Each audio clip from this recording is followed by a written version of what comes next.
ये green house gases किसको बोलेंगे हम लोग? ग्रीन हाउस गैसेस का मतलब होता है कि हमारे पास एक हाउस होगा, है ना, हम खुद से बनाएंगे एक घर और इसके अंदर टेम्परेचर जो है हम मेंटेन करेंगे। टेम्परेचर मेंटेन करेंगे किस चीज़ के लिए? जिसके अंदर हम लोग प्लांट ग्रो करना चाहते हैं अपने मन मुताबिक, अपने हिसाब से प्लांट को कल्टीवेट करना चाहते हैं। तो किस प्रकार हो सकता है? टेम्परेचर और इन्वायरमेंटल कंडीशन मेंटेन करके हम लोग क्या कर सकते हैं? प्लांट को कल्टीवेट कर सकते हैं किसी भी सीजन में। खास करके ये कल्टीवेट किया जाता है ठंडी के सीजन में, यानी कि सर्दी में। क्या मतलब हुआ इसका? ग्रीन हाउस गैसेस का उपयोग क्यों किया जा रहा है और उसका कारण क्या है और उसका क्या इम्पैक्ट पड़ेगा, इस चीज को समझते हैं। तो ग्रीन हाउस गैसेस इसमें से कैसे निकलेंगे? तो प्लांट जो है, जैसे गेहूं है, तो गेहूं कब होता है? गेहूं का जो पीरियड है वो कब है? तो वो अक्टूबर नवंबर से लेकर मार्च तक के सीजन में होता है। रबी फसल बोलते हैं उसको, है ना। दो तरह के फसल होते हैं, एक को बोलते हैं रबी और एक को बोलते हैं खरीफ। तो जो रबी फसल होते हैं वो कब से कब होते हैं? अक्टूबर नवंबर से लेकर मार्च अप्रैल के सीजन तक। और जो खरीफ फसल होते हैं वो कब से कब होते हैं? जून जुलाई से लेकर अक्टूबर नवंबर तक के सीजन में।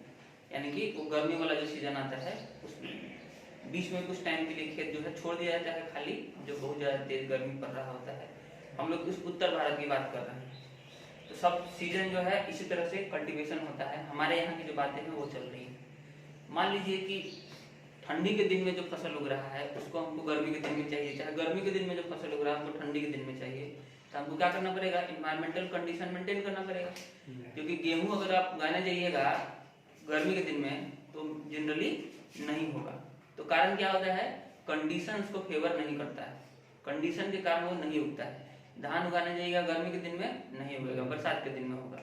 तो उस चीज को मेंटेन करके अलग अलग प्रकार के एक्सपेरिमेंट्स किए जाते हैं और क्या किया जाता है? कल्टीवेशन भी होता है एक बड़े स्तर पर। तो वही देखते होंगे कि जो सब्जी वगैरह है सभी सीजन में मिल रहा है, हर सब्जी, है ना, वो इसी का कारण है, यही इसी का देन है।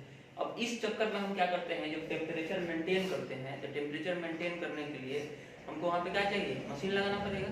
जैसे यहाँ पे अगर हम एसी लगा दें तो क्या रहेगा? यहाँ का टेम्परेचर मेंटेन रहेगा, हम 20 डिग्री सेल्सियस रख सकते हैं। गर्मी के दिन में भी 20 और ठंडी के दिन में भी 20, यानी गर्मी में ठंडी लगेगा, ठंडी में गर्मी लगेगा। मतलब यहाँ का टेम्परेचर मेंटेन करने के लिए हम एक तरह का एसी उसके चारों तरफ लगा रहे हैं और एक बहुत बड़े स्तर पर लगाएंगे, क्योंकि एक कमरे में लगा रहे हैं तो एक एसी से काम चल जाएगा। क्योंकि प्लांट है, प्लांट को ग्रो कराना है तो हमको क्या करना पड़ेगा? बहुत बड़े स्तर पर वहां पे लगाना पड़ेगा उस तरह का मशीन। और उससे क्या निकलता है? उससे अलग अलग प्रकार के गैसेस निकलते हैं, जिसमें प्रमुख जो है वो क्या है? CFC, chlorofluorocarbon.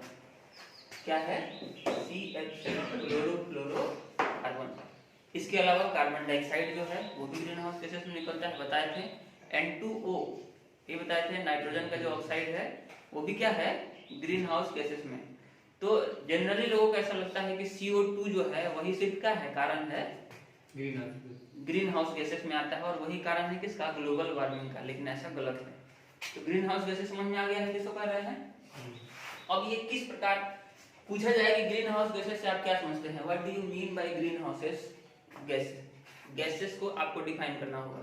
ये अलग चीज है, ये अलग चीज है, लेकिन दोनों का आपस में कनेक्शन है ना। ग्रीन हाउस गैसेस जो निकल रहे हैं वही कारण बनते हैं किस चीज के लिए? ग्लोबल वार्मिंग के लिए, वैश्विक तापमान के लिए।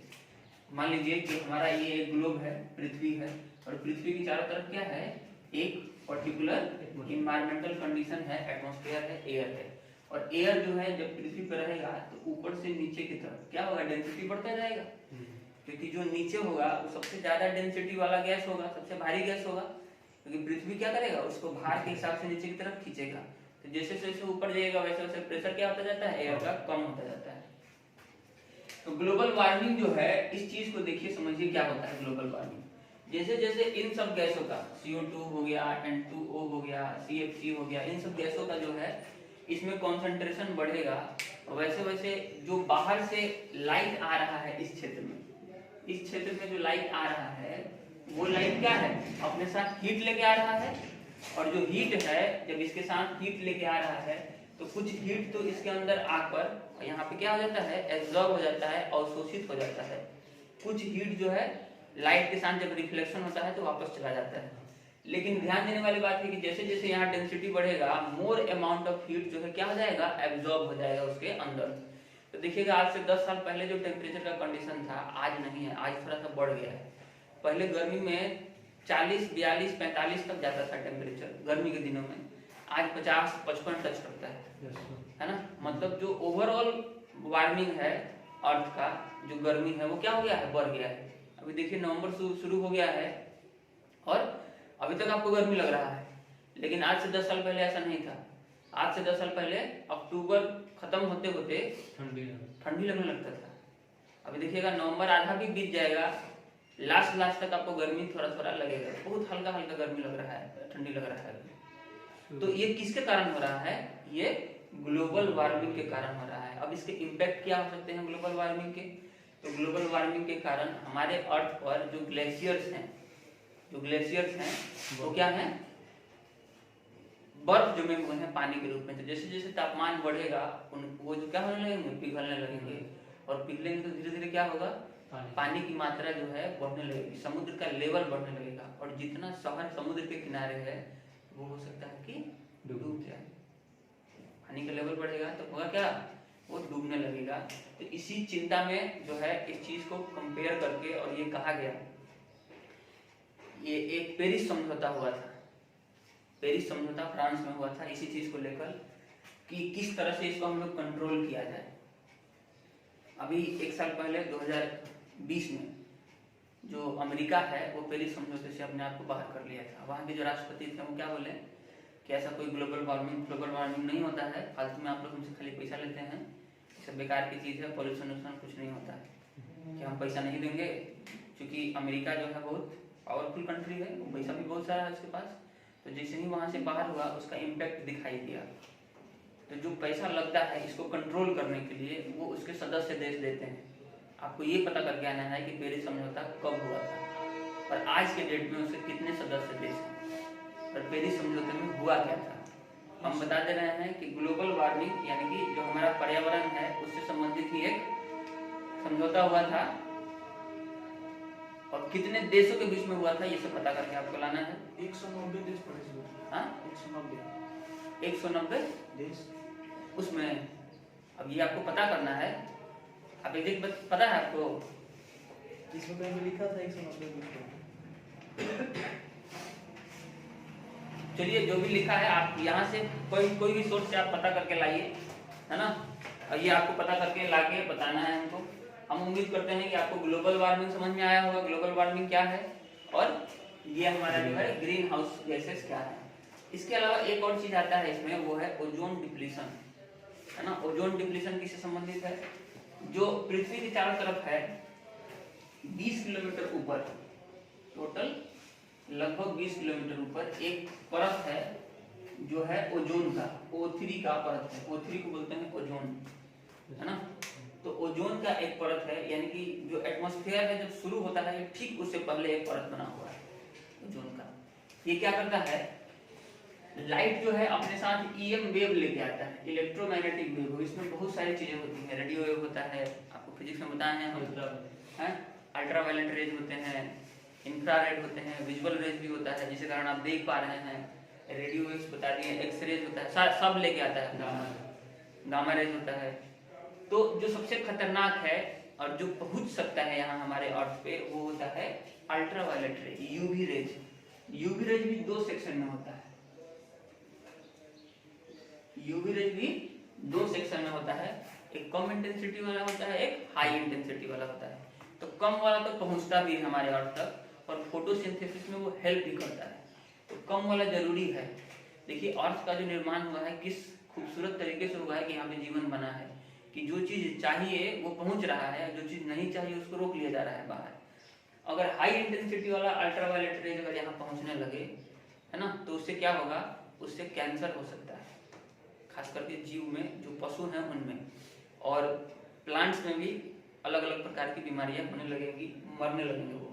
तो उसको कौन रोक ले रहा है, ओजोन परत जो है हमारे बाहर। अब इस ओजोन परत को डिप्लीट कौन कर रहा है, तोड़ कौन रहा है, तो वो तोड़ता है मेनली CFC, ग्रीन हाउस नहीं।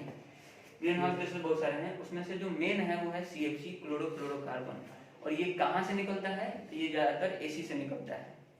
अब देखिएगा जो है जैसे ही कोई पर्व वगैरह आता है ना, तो सब जो है सारा एक्टिविस्ट जो है वो एकदम पागल की तरह बाहर बुलबुलाने लगते हैं। जैसे मेढक होता है ना, मेढक, वो मेढक जो है बरसात जब होगा ना तो एकदम बाहर निकलेगा और टोर टोर टोर टोर करने लगेगा, उससे पहले बिल में घुसा रहता है सब।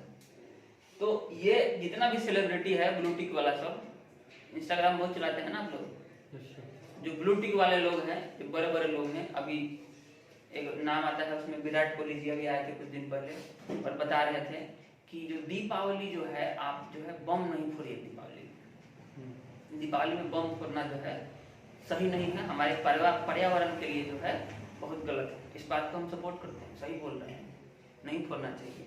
लेकिन कोई विराट कोहली से पूछे कि वो जब सुबह सुबह जाते हैं तो भी कार से जाते हैं और AC में जाते हैं, और उस AC से जो निकलता है क्लोरोफ्लोरोकार्बन वो ज्यादा इम्पैक्टफुल है हमारे पर्यावरण के लिए, तो AC में रहना कब बंद करेंगे? मतलब ये लोग सारा दिन AC में बैठ के बात करेंगे और बताएंगे कि किस तरह से पर्यावरण जो है क्या होगा, हम बचाएंगे, और खुद खराब कर रहे हैं, खुद सारा 365 दिन खराब कर रहे हैं। लेकिन दूसरों को बताएंगे कि आपको कैसे पर्यावरण को बचाना है, खुद कभी नहीं बचाएंगे, दूसरे को समझाएंगे कि इस तरीके से आप पर्यावरण बचा सकते हैं। न सिर्फ ये, बहुत सारे लोग हैं दुनिया में। तो सबसे पहले तो इनको खुद समझना चाहिए कि पर्यावरण कैसे बचाया जाता है, कैसे किया जाता है। वो जितने भी तरह का प्रोडक्ट यूज कर रहे हैं, लगभग सबसे अलग अलग प्रकार के क्या निकलते हैं, जो ओजोन जो लेयर है उसको डिप्लीट करने वाले सामान, जितना भी वो हाई जो प्रोडक्ट यूज किया जाता है सब में होते हैं। तो इन लोगों को पहले ये समझना चाहिए कि हम खुद उस चीज में आगे बढ़े और करके दिखाएं लोगों को कि ऐसे नहीं करना है, ऐसे करना है। खुद दिन भर अगर 1 किलोमीटर भी जाना होगा ना तो इनको, तो ये जाएंगे कार से, पैदल नहीं जाएंगे। आज दिखाने के लिए मशीन नया खरीद कर लाएंगे, उस पर जॉगिंग करके दिखाएंगे ऐसे बनाया जाता है। खुद जाके रोड पे कभी रनिंग करते हुए आपको नहीं दिखाई देंगे, लेकिन मशीन पे रनिंग करेंगे। मशीन चलता है किस पे है, बिजली पे। बिजली कहाँ से बनता है, थर्मल पावर से। थर्मल पावर से क्या निकलेगा, CO2 से क्या होगा, ग्लोबल वार्मिंग। तो महाराज विराट कोहली चाहे कोई भी, इनको नहीं पता है कि ये जो कर रहे हैं उसका इम्पैक्ट सीधा सीधा कहाँ जा रहा है, ग्लोबल वार्मिंग पे जा रहा है। क्लियर है? CO2 को कॉज करता है, CO2 ग्लोबल वार्मिंग करता है, और अल्ट्रावायलेट रेज क्या करता है, ओजोन लेयर को डिप्लीट करता है। ओजोन लेयर सबसे ज्यादा कहाँ डिप्लीट हुआ था, अभी तो थोड़ा कोरोना के कारण क्या हुआ है, कुछ रिकवर भी हुआ है, क्योंकि कोरोना के कारण अचानक सारे विश्व में गाड़ियां बंद हो गई, व्हीकल्स बंद हो गए, है ना, सब लोग अपने घरों में बंद हो गए।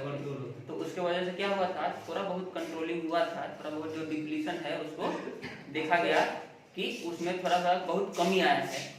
लेकिन वो जब तक उसको एकदम स्टॉप नहीं किया जाएगा तब तक वो क्या होगा, ठीक नहीं होने वाला है। क्लियर है? तो तीनों चीज समझ में आ गया है, green house gas, global warming और ओजोन डिप्लीशन। ये तीनों पे क्वेश्चन आता है हर साल।